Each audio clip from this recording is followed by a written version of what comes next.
नमस्कार दोस्तों, स्वागत है आपका आपके अपने YouTube channel exam Guru tips and tricks में। दोस्तों आज हम रीजनिंग में करेंगे वेन डायग्राम। वेन डायग्राम बहुत इंपॉर्टेंट टॉपिक है। वेन डायग्राम से क्वेश्चंस आपके 100% रेलवे ग्रुप डी में, एनटीपीसी सीबीटी 2 में आने वाले हैं। ठीक, आज इसमें लगभग 15 से 20 क्वेश्चन की प्रैक्टिस करेंगे हम, अलग अलग टाइप के। लगभग मैं पूरी कोशिश करूंगा कि ये जो सेशन है, छोटा सा ही सेशन होगा, इसमें पूरा जो वेन डायग्राम का टॉपिक है ये रिवीजन हो जाए। तो यही मेरा कॉन्सेप्ट होता है। ये जो अभी सीरीज आपको मिल रही रीजनिंग की, इसमें कि आपका टोटल का टोटल पूरा टॉपिक रिवीजन हो जाए। जो भी चैप्टर्स में लेके आऊं, डेली हर एक टॉपिक पे आपको वीडियो मिल रही है रीजनिंग की। और आई होप आपने चैनल को सब्सक्राइब भी कर लिया है, बेल का आइकन भी क्लिक कर लिया है, और जिससे जो भी वीडियोज अपलोड हो उसके नोटिफिकेशन आपको टाइम टू टाइम मिलते रहें। ठीक, और कोशिश करिएगा आप पूरा सही करने की, कमेंट करके भी बता सकते हैं। इसके अलावा आप हमारे मैथ के 500 क्वेश्चन की गेस्ट पेपर की पीडीएफ है, इसके अलावा साइंस की कंप्लीट पीडीएफ है, ये दोनों भी ले सकते हैं। आपकी तैयारी में 4 चांद लगाने का काम ये करने वाले हैं। ठीक है, चलिए शुरू करें भाई। पहला क्वेश्चन आपके सामने स्क्रीन पर है। कुछ इस टाइप के क्वेश्चन भी आपके एग्जाम में आते हैं, तो ये टाइप 1 कह सकते हो। नीचे दी गई आकृति के आधार पर आपको सही विकल्प का चयन करना है। तो पहला क्वेश्चन है, सब्जी टमाटर फल में किस प्रकार का संबंध हो सकता है? क्या सब्जी टमाटर फल में आपको कोई रिलेशन दिख रहा है? तो टमाटर क्या है? टमाटर एक सब्जी है। तो अगर जो आप सब्जी का एक आरेख बनाते हो, ये आपकी सब्जी है, ठीक है, तो सब्जी के अंदर ही तो टमाटर आएगा।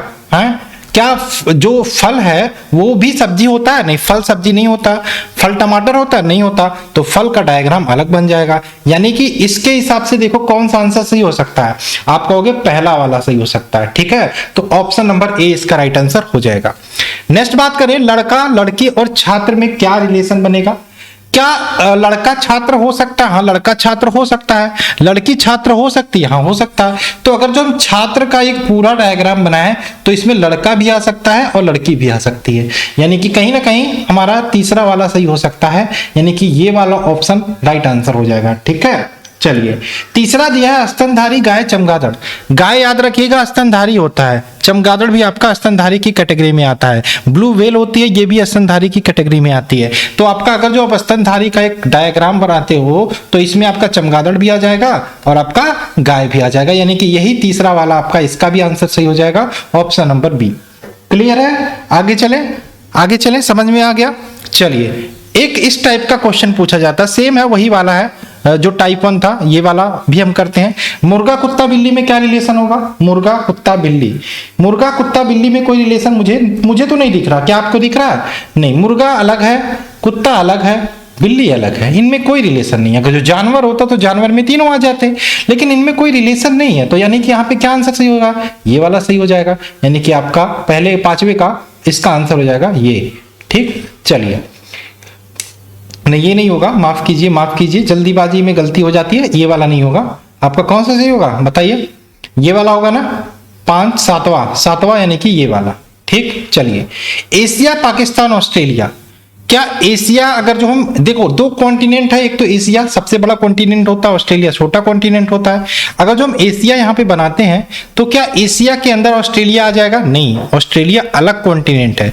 एशिया के अंदर भारत आ जाएगा, पाकिस्तान आ जाएगा। ठीक, तो चलो ये वाला हमारा सही आंसर हो जाएगा। यानी कि आपका कौन सा सही होगा? ये वाला, छठवां। ठीक है, छठवां, यानी कि ऑप्शन नंबर बी। टेनिस प्रशंसक, क्रिकेट खिलाड़ी, विद्यालय के छात्र। क्या टेनिस प्रशंसक क्रिकेट खिलाड़ी हो सकते हैं? क्यों नहीं हो सकते भाई? जो टेनिस की प्रशंसा करते हैं वो विद्यालय के छात्र भी हो सकते हैं, क्रिकेट के खिलाड़ी भी हो सकते हैं। ठीक, तो इस प्रकार से इसका डायग्राम बने। जब तीनों हो सकते हैं तो ये हो सकता है। यानी कि टेनिस का प्रशंसक विद्यालय का छात्र भी हो सकता है, खिलाड़ी भी हो सकता है। ठीक, तो कौन सा डायग्राम सही होगा आपका? बताओ कौन सा डायग्राम सही होगा यहाँ पे? ये वाला 5वां। ठीक है, ऑप्शन नंबर सी। चंद्रमा पृथ्वी ब्रह्मांड में क्या रिलेशन होगा? ब्रह्मांड, जो हमारा पूरा ब्रह्मांड है उसके अंदर अर्थ भी आ जाता है, पृथ्वी भी आ जाता है, उसके अंदर मून भी आ जाता है, चंद्रमा भी आ जाता है। तो कौन सा आंसर सही हो जाएगा आपका? चौथा, यानी कि ऑप्शन नंबर ए। क्लियर है? आगे चलें। कुछ बच्चे बोल रहे थे सर इतना आसान नहीं आता, इसी में से क्वेश्चन फंस जाएगा, आप कर नहीं पाओगे। ठीक है, तो प्रैक्टिस करो। मैं तो एक तरीका हूं, एक जरिया हूं, एक माध्यम हूं आपको बताने का, भाई इस प्रकार के क्वेश्चंस आते हैं। बाकी रीजनिंग आपको कोई पढ़ा नहीं सकता, कोई समझा नहीं सकता जब तक कॉपी पेन उठा के प्रैक्टिस करना नहीं शुरू करोगे। ठीक, चलिए नेक्स्ट क्वेश्चन की बात करें। निम्न में से कौन सा जानवर, हाथी और शेरों के बीच संबंध है? जानवर, हाथी और शेर। भाई जानवर की अगर जो हम एक चार्ट बनाए तो जानवर के अंदर हाथी भी आ जाएगा, शेर भी हो जाएगा, यानी कि ऑप्शन नंबर कहीं ना कहीं हमारा कौन सा सी हो जाएगा? ऑप्शन नंबर हमारा ये हो सकता है सी वाला। ठीक है, चलो आगे चले। नीचे दिए गए आकृति चित्र इनमें से किसका वर्णन करता है? बताइए। कुत्ता बिल्ली भेड़, भाई कुत्ता बिल्ली भेड़ कोई रिलेशन ही नहीं है इनका, ये तो गलत हो जाएगा। कुर्सी मेज फर्नीचर, तो फर्नीचर की बात करें, फर्नीचर के अंदर कुर्सी भी आ जाएगा, मेज भी आ जाएगा, तो यानी कि ये वाला राइट आंसर हो जाएगा। सेम डायग्राम देखो ऐसा बन रहा है, ठीक, ऑप्शन नंबर बी। ठीक है, चलिए क्वेश्चन नंबर नेक्स्ट बात करें हमारा, ये देखो हमारा 2 क्वेश्चन यहां से हमको सॉल्व करने हैं, नंबर पे ध्यान मत दो, हमें 2 क्वेश्चन सॉल्व करने हैं। एक तो समचतुर्भुज, चतुर्भुज, बहुभुज। याद रखिएगा बहुभुज के अंदर आपका चतुर्भुज भी आ जाएगा और उसी के अंदर आपका समचतुर्भुज भी आ जाएगा, यानी कि इसका आंसर क्या हो जाएगा? 3 नंबर वाला, यानी कि ऑप्शन नंबर ए। पुष्प, वस्त्र, श्वेत, क्या पुष्प वस्त्र भी हमारा सफेद हो सकता है कि नहीं? पुष्प भी सफेद हो सकता है, यानी कि श्वेत जो होगा वे पुष्प भी हो सकता है और वस्त्र भी हो सकता है, यानी कि कहीं ना कहीं ये वाला डायग्राम सही होगा, option number A right answer होगा। अब कहोगे इतना सिंपल करवा रहे हो, भाई सिंपल नहीं है, समझने की देरी है, इसी में भी कठिन आ जाते हैं, आप समझ नहीं पाते हो, कंफ्यूज हो जाते हो। तो वो कंफ्यूजन दूर करने का तरीका आपका बुक होगा, आपका किताब होगा। अब मुझे कमेंट करके आप लोग, मैं बार पूछता हूँ, कमेंट करके बताओ नेक्स्ट किस टॉपिक पे आपको रीजनिंग का क्लास लेकर आऊं, वो भी तो आप लोग कमेंट करके नहीं बताते। तो ये कमेंट आप किया करो, कमेंट करोगे तो आपका ही फायदा होगा भाई, हैं, आपका ही फायदा होगा। नहीं करोगे तो कोई दिक्कत नहीं, मैं तो आऊंगा, कोई एक टॉपिक लेके आऊंगा, करा के चला जाऊंगा। तो इसलिए बोलता हूं कमेंट किया करो, ठीक है। चलिए नेक्स्ट बात करें इसका, बताइए क्या होगा भाई इसका? निम्नलिखित में से किसके द्वारा पुरुष लड़के और फुटबॉल खिलाड़ी के बीच संबंध प्रदर्शित किया जाता है? हैं? जो पुरुष, मान लो ये पुरुष है, पुरुष के अंदर ही लड़के आएंगे ना कि बाहर आएंगे? पुरुष के अंदर ही लड़के आएंगे, ठीक। अब फुटबॉल खिलाड़ी पुरुष भी हो सकता है, लड़का भी हो सकता है यानी। चलो ये हो गया, कुछ इस प्रकार से डायग्राम बनेगा, तो यानी कि कौन सा हो जाएगा? ये वाला राइट आंसर होगा। ठीक है, क्लियर है। आगे अब देखो ये वाला चार्ट है, एक तरफ बैडमिंटन खिलाड़ी हैं, ये वाले हमारे बैडमिंटन प्लेयर हैं, ये वाले कबड्डी प्लेयर हैं, ये वाले हमारे टेनिस प्लेयर हैं, ठीक। कुछ नंबर्स दिए गए हैं, कितने कितने प्लेयर खेलते हैं, कौन कौन से गेम्स। पीडीएफ जो भी मैंने बताया बहुत इंपॉर्टेंट है, आप ले लीजिएगा, लिंक डिस्क्रिप्शन में है। कितने खिलाड़ी कबड्डी खेलते हैं, तो कबड्डी वाला ये है, कितने खिलाड़ी कबड्डी खेलते हैं।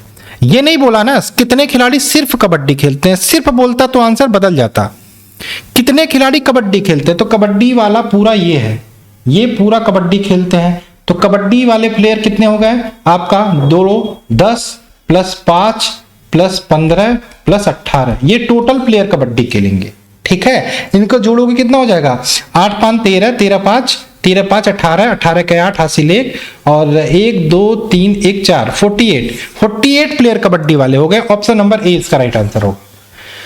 नेक्स्ट है, सिर्फ टेनिस खेलने वाले खिलाड़ियों की संख्या का समुच्चय किस संख्या से निरूपित किया जाए? देखो यहाँ पे अब टेनिस वाला नहीं पूछा, यहाँ पे सिर्फ शब्द जोड़ दिया है। जब सिर्फ शब्द जोड़ दिया तो कैसे लगाओगे? सिर्फ टेनिस यानी कि जो टेनिस खेले ये वाले टेनिस वाले हैं, लेकिन सिर्फ टेनिस यानी कि ना बैडमिंटन खेले ना कबड्डी खेले। तो यहाँ पे देखो सिर्फ टेनिस आपका ये हो जाएगा, सिर्फ ये 20, ऑप्शन नंबर ए। कहीं पे पेन उठाने की जरूरत नहीं पड़ेगी आपको एग्जाम में, ठीक है, कहीं पे पेन उठाने की जरूरत नहीं पड़ेगी, ठीक। नेक्स्ट है, कबड्डी के खिलाड़ियों को छोड़कर टेनिस और बैडमिंटन दोनों खेल खेलने वाले खिलाड़ियों के समुच्चयों की किस संख्या? अब यहाँ पे एक पर्टिकुलर खेल को छोड़ दिया है, एक पर्टिकुलर खेल को छोड़ा है और पूछ रहा है कि भाई टेनिस और बैडमिंटन दोनों खेल खेलने वाले खिलाड़ियों के समुच्चयों को किस संख्या द्वारा हम डिफाइन करेंगे, हम बताएंगे। कबड्डी के खिलाड़ियों को छोड़कर सिर्फ टेनिस एवं बैडमिंटन दोनों खेल खेलने, एक नहीं, मैं फिर से बताने की कोशिश करता हूं। मतलब ये बोल रहा है कि कबड्डी को छोड़ दे, हम इसको हटा दे, यहां से हमको कोई मतलब नहीं है। टेनिस और बैडमिंटन ये है, इसमें कबड्डी को हटाकर क्या बोल रहा है? टेनिस और बैडमिंटन दोनों खेल खेलने वाले। तो ये टेनिस है, ये बैडमिंटन है, दोनों खेल खेलने वाले ये हो गए 12। ऑप्शन नंबर हो जाएगा बी। कोई भी डाउट हो सीधा कमेंट करो, सर ये डाउट था, समझ में नहीं आया, ठीक। नेक्स्ट क्लास में मैं कोशिश करूंगा आपको उसको समझाने की, ठीक है। और जल्दी ही आपके लिए एक सरप्राइज आने वाला है। बहुत सारी क्लासेस चलेंगी आपकी डेली, मैथ भी चलेगा, साइंस भी चलेगा और आपकी रीजनिंग भी चलेगी, टेंशन मत लीजिए बस। चलिए अब ये वाला क्वेश्चन देखिए, इसमें थोड़ा सा कुछ ऐड करना चाहूंगा। ये जो ट्रायंगल है ये आपका स्कूल अध्यापक है, स्कूल अध्यापक है, ये आपके स्कूल अध्यापक है, ठीक। ये जो आपका वर्ग है, ठीक, ये विवाहित व्यक्ति हैं,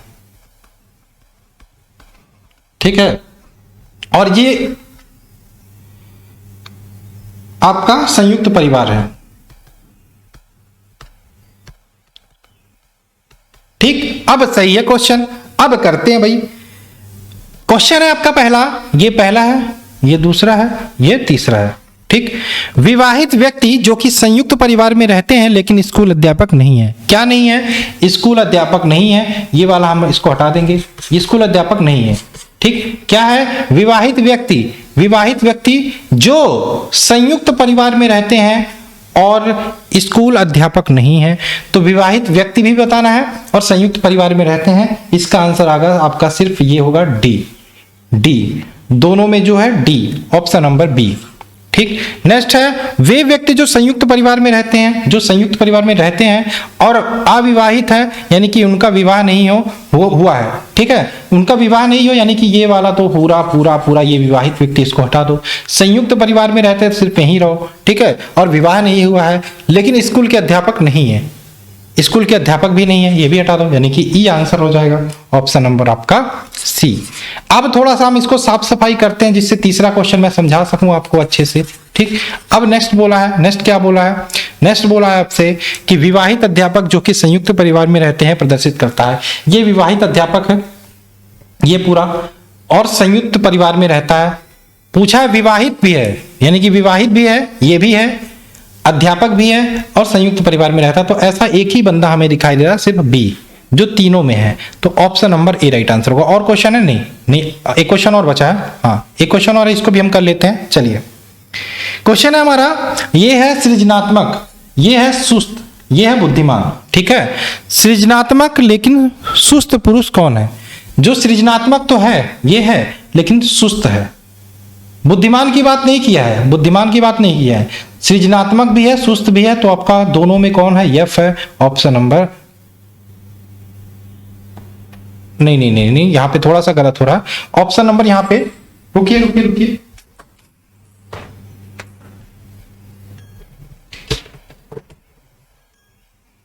लैपटॉप डिस्चार्ज हो गया था, अभी बंद हो जाता, दिक्कत हो जाती, ठीक। सृजनात्मक तो है, सुस्त पुरुष लेकिन सुस्त है, सृजनात्मक भी है, सुस्त भी है, तो आपका एफ और ई दोनों हो जाएगा। बुद्धिमान की बात नहीं किया तो हमें उस पर ध्यान ही नहीं देना, ठीक है। दोनों कौन है? ई एफ, यानी कि ऑप्शन नंबर बी हो जाएगा। नेक्स्ट, कौन सृजनात्मक एवं सुस्त है लेकिन बुद्धिमान नहीं है?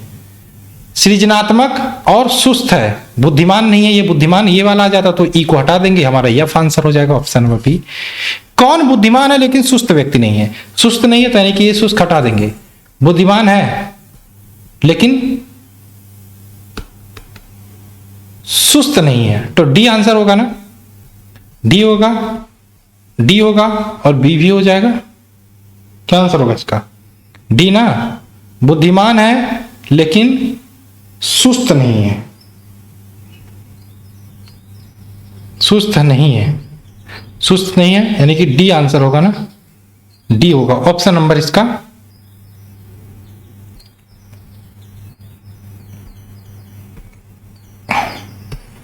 ये हो जाएगा, डी, बी, ठीक है। तो ये थे आपके ये क्वेश्चन टोटल, और आई होप आपको अच्छे से समझ में आया होगा सारे क्वेश्चन। तो वेन डायग्राम के ऐसे ही प्रश्न बनते हैं और बहुत इंपॉर्टेंट था। अब नेक्स्ट आप बताइए कमेंट करके हम नेक्स्ट कौन से टॉपिक का वीडियो लेकर आऊं, और आप लोगों से रिक्वेस्ट है शेयर भी करा करिए क्लास को, जो भी अपलोड हो। और चलिए मिलते हैं क्लास में, बाय बाय, जय हिंद, जय भारत।